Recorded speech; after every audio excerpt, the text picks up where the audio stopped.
श्री राम जय राम जय जय राम। श्री राम जय राम जय जय राम। श्रीमद् वाल्मीकि रामायण का अयोध्या कांड का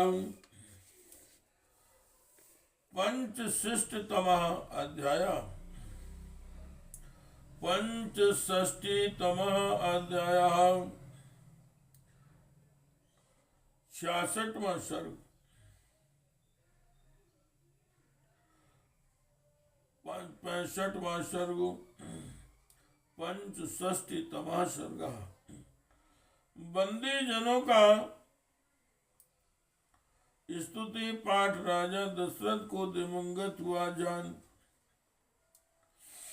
उनकी रानियों का करुण विलाप। श्री राम जय राम जय जय राम। श्री राम जय राम जय जय राम। अथ रात्र्यां व्यतीतायां प्रातरेवा परेहनि वन्दिनां पर्युपातिष्ठं स्तपार्थिव निवेशनुम्।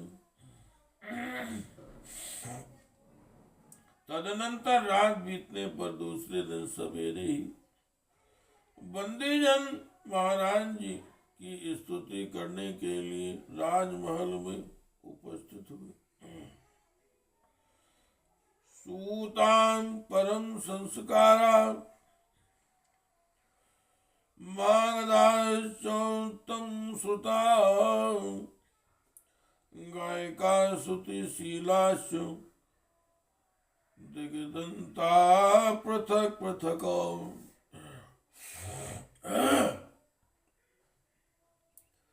व्याकरण ज्ञान से संपन्न अथवा उत्तम इस अलंकारों से भूषित सूत उत्तम रूप से वंश परंपरा का श्रवण कराने वाले मागध और संगीत शास्त्र का अनुशीलन करने वाले गायक अपने अपने मार्ग के अनुसार पृथक पृथक यशोगान करते हुए वहां आए।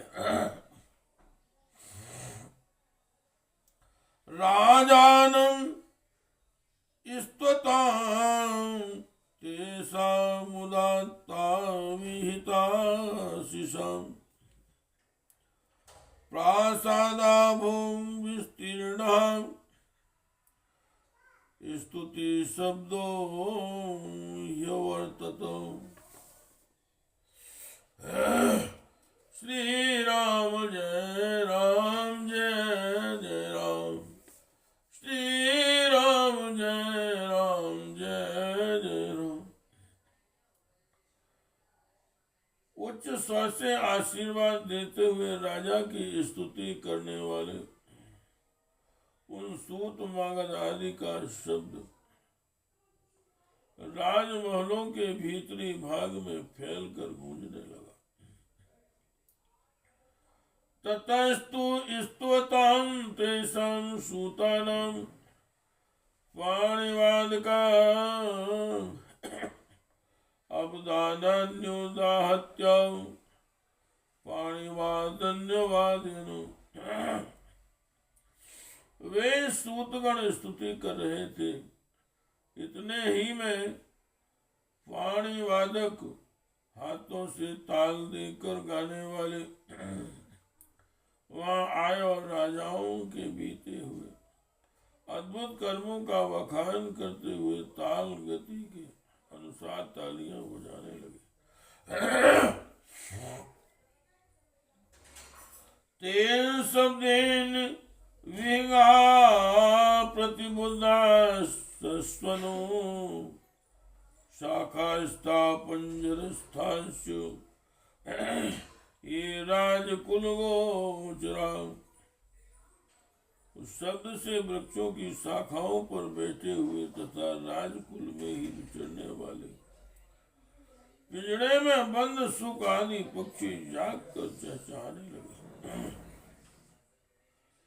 व्याहता पुण्य शब्दाशु वीणानां चापि निस्वना आशीर गेयं च गाथानां पूर्याभास स्मृतो। शुक आदि पक्षियों तथा ब्राह्मणों के मुख से निकले हुए पवित्र वीणाओं के मधुर नाद तथा गाथाओं के आशीर्वाद युक्त गान से वह सारा भवन पूर्ण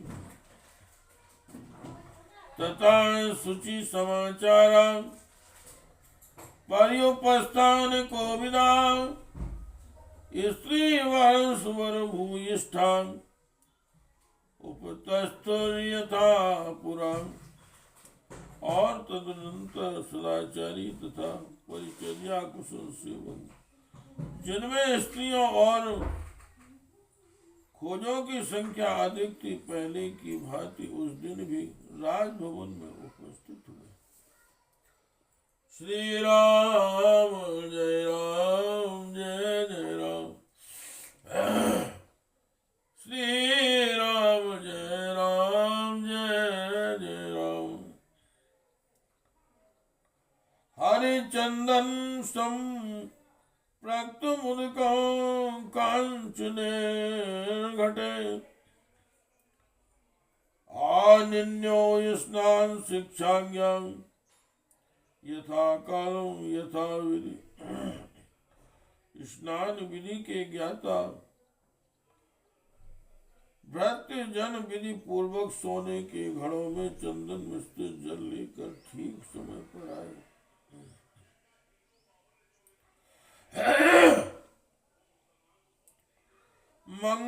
मंगलालंबिनीयानि प्राशनीयान्यो भास्करान् उपानिन्युस्तथा पुण्या कुमारी बहुला स्त्रियां। पवित्र आचार विचार वाली स्त्रियां जिनमें कुमारी कन्याओं की संख्या अधिक थी, मंगल के लिए स्पर्श करने योग्य गौ आदि पीने योग्य गंगाजल आदि तथा अन्य उपकरण दर्पण पाषाण आभूषण और वस्त्र आदि ले आई। सर्वलक्षण संपन्नम सर्वं विधि वदर्चितम सर्वं सुगुण लक्ष्मी लक्ष्मीवत तद्भूता विहारिकम। प्रातः काल राजाओं के मंगल के लिए जो जो वस्तुएं लाई जाती हैं उनका नाम आविहारिक है। वहां लाई गई सारी आविहारिक सामग्री समस्त शुभ लक्षणों से संपन्न विधि के अनुरूप आदर और प्रशंसा के योग्य उत्तम गुण से युक्त तथा शोभायमान तथा सूर्योदय यावत् सर्वं परिसामसुखं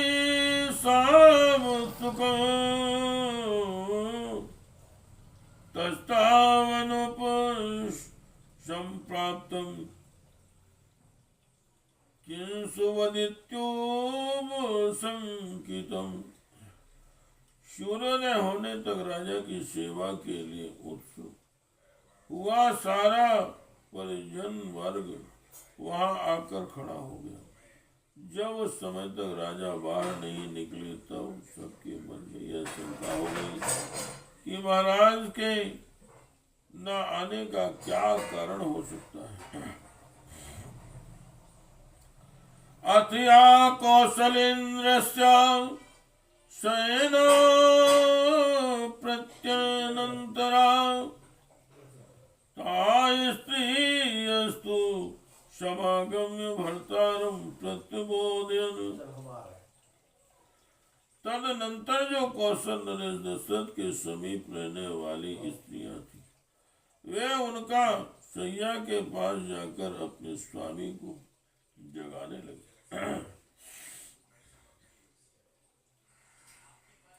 अथाप्युचित वृत्तास्ता विनयेन च नयस्य शयनम् स्पृष्ट्वा किंचिदप्यलेभरे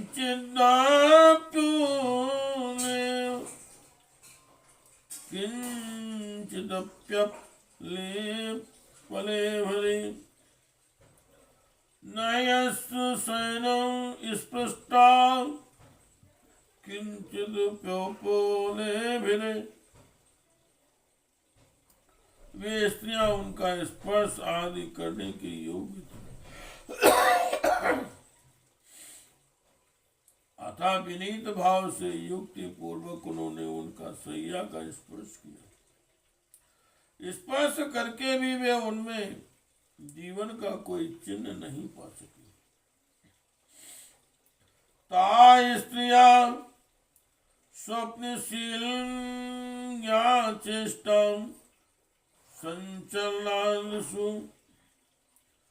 तावे पथु परितस्य राज्ञा प्राणेषु संकिता। सोए हुए पुरुष की जैसी स्थिति है उसको भी वे स्त्रियां अच्छी तरह समझती थी। अतः उन्होंने हृदय एवं हाथ के मूल भाग में चलने वाली नाड़ियों की भी परीक्षा की, किंतु वहां भी कोई चेष्टा नहीं प्रतीत हुई। फिर तो वे कांप उठी। उनके मन में राजा के प्राणों के निकल जाने की आशंका हो गई।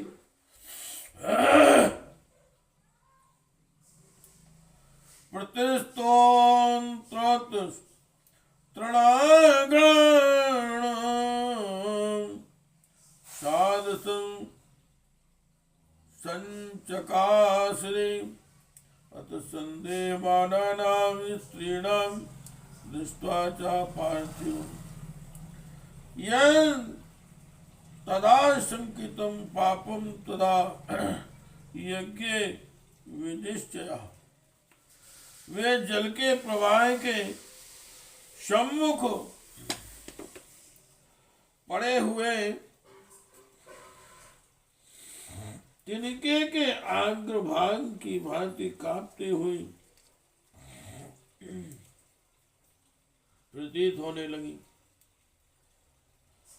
संशय में पड़ी हुई उन स्त्रियों को राजा की ओर देखकर उनकी मृत्यु के विषय में जो शंका हुई थी उसका उस समय उन्हें पूरा निश्चय हो गया।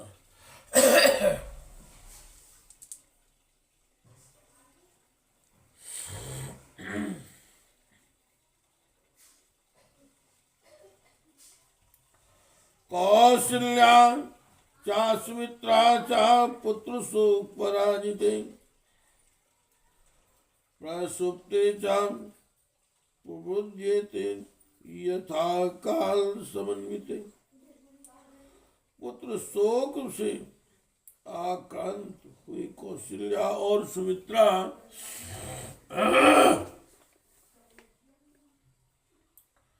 उस समय मरी हुई के समान सो गई थी और उस समय तक उनकी नींद नहीं खुल पाई थी।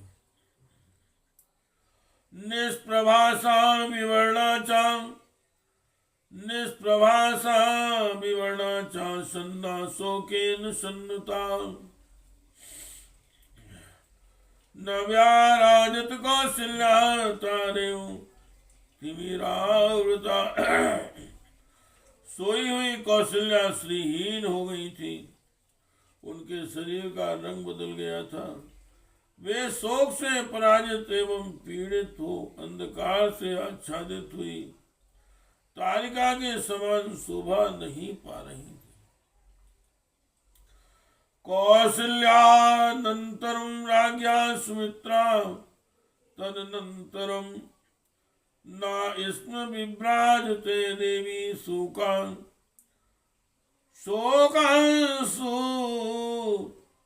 लितानना।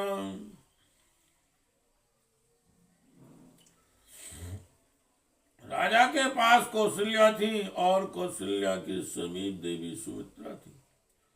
दोनों ही निद्रा मग्न हो जाने के कारण शोभाहीन प्रतीत होती थी। उन दोनों के मुख पर शोक के आंसू फैले हुए थे।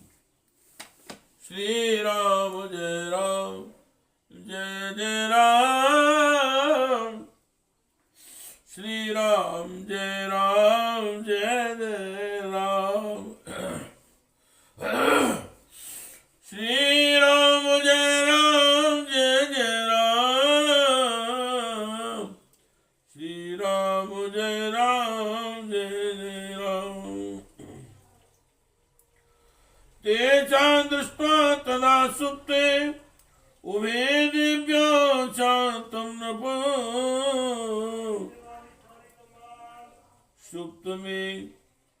सुप्तमेवान्यत्प्राणगन्ता प्राणवन्ता पुरं मन्यत।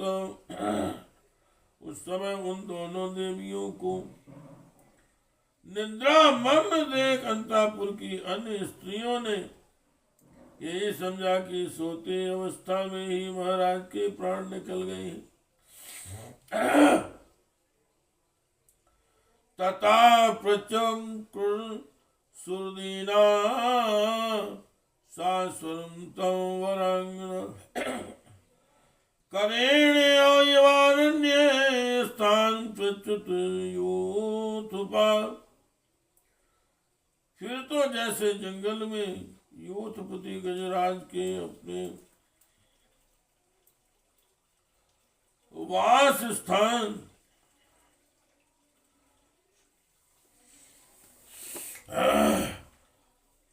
श्री राम जय जय राम, श्री राम जय जय राम,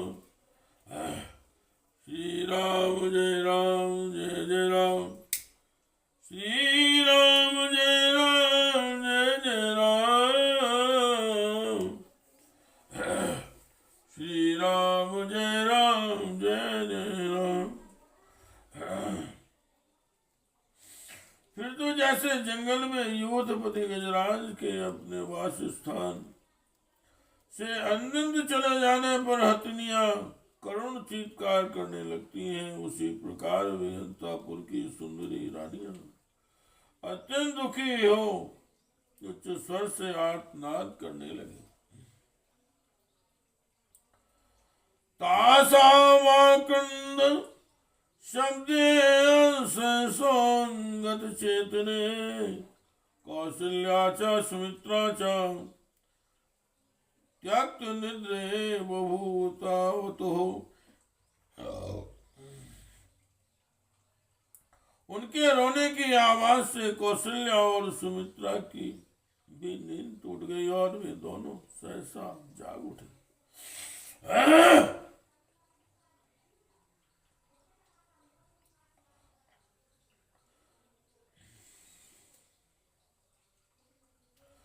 कौशल्या च सुमित्रा च दृष्ट्वा स्पृष्ट्वा च पार्थिवम् हानाथेति परिकृष्य वेतुर्धरणीतले।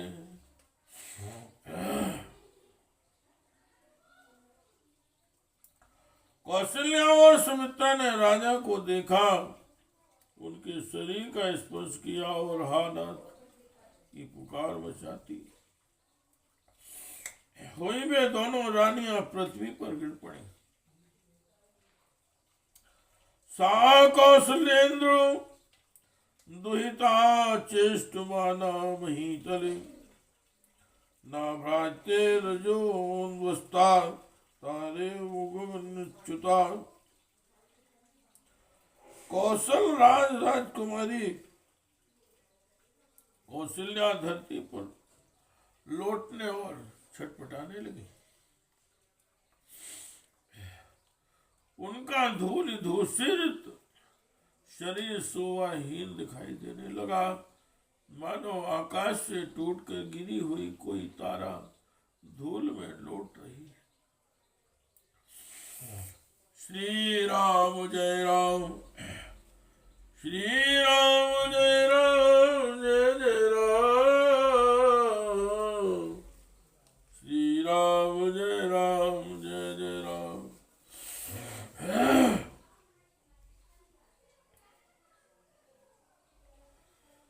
नृपे शांत गुणे जाते कौसल्याम पतिताम भुवि, अपश्यस्ताम स्त्रिया सर्वा ताम नाम वधूमिव।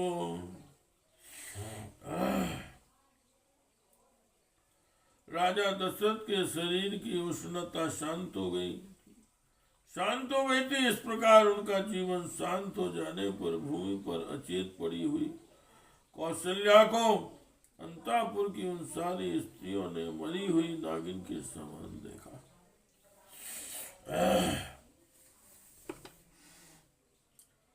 श्री राम जय राम,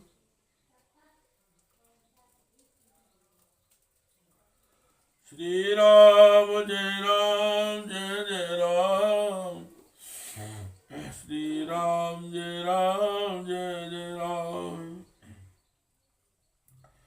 तथा सर्वानरेन्द्रस्य कैकेयी प्रमुखा स्त्रिया रोदन्त्यासो संतप्ता निपेतुर्गत चेतना। तदनंतर पीछे आई हुई महाराज की कैकेयी आदि सारी रानियां शोक से संतप्त होकर रोने लगी और अचेत होकर गिर पड़ी। तावी सा बलवान दादा क्रोशंती भिरुन्वृता, ये निस्फीति कृतो भयस्तद्ग्रहं शवनादयत। उन क्रंदन करती हुई रानियों ने वहां पहले से होने वाले प्रबल आर्तनाद को और भी बढ़ा दिया। उस बड़े हुए आर्तनाद से वह सारा राजमहल पुनः बड़े जोर से गूंज उठा।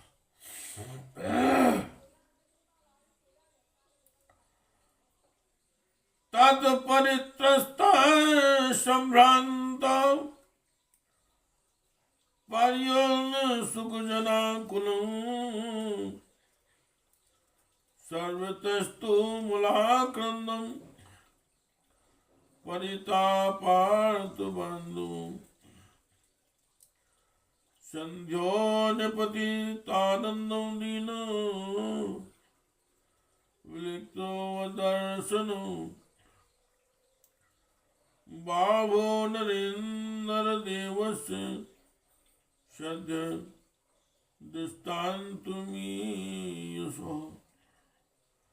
काल धर्म को प्राप्त हुए राजा दशरथ का भवन डरे घबराए और अत्यंत उत्सुक हुए मनुष्यों से भर गया। सब ओर रोने चिल्लाने का भयंकर शब्द होने लगा। वहां राजा के सभी बंधु बांधव शोक संताप से पीड़ित होकर जुट गए। वह सारा भवन तत्काल आनंद शून्य हो दीन दुखी और व्याकुल दिखाई देने लगा। काल अतीत मां ज्ञाए तू पार्थिव वर्षभं, या सस्वनं तं परिवार पत्न्या वृषं रुदन्त्या करुणं दुःखिता। प्राङ्ग्रय बाहु व्यल्पन्ना तुवतो। उन यशस्वी भोपाल शिरोमणि को दिग्वता हुआ जान उनकी सारी पत्नियां उन्हें चारों ओर से घेर कर अत्यंत दुखी हो जोर जोर से रोने लगी और उनकी दोनों बाहें पकड़कर अनाथ की भांति करुण विलाप करने लगी। इतिहास श्रीमद् रामायणे वाल्मीकि आदि काव्य अयोध्या कांडे पंचषष्टितमः सर्गः। इस प्रकार वाल्मीकि निर्मित श्रवण आदि काव्य के अयोध्या कांड में 65वां सर्ग पूरा हुआ। श्री राम जय राम जय जय राम। श्री राम जय राम जय जय राम। श्री राम जय राम जय जय राम। श्री राम जय राम जय जय राम। श्री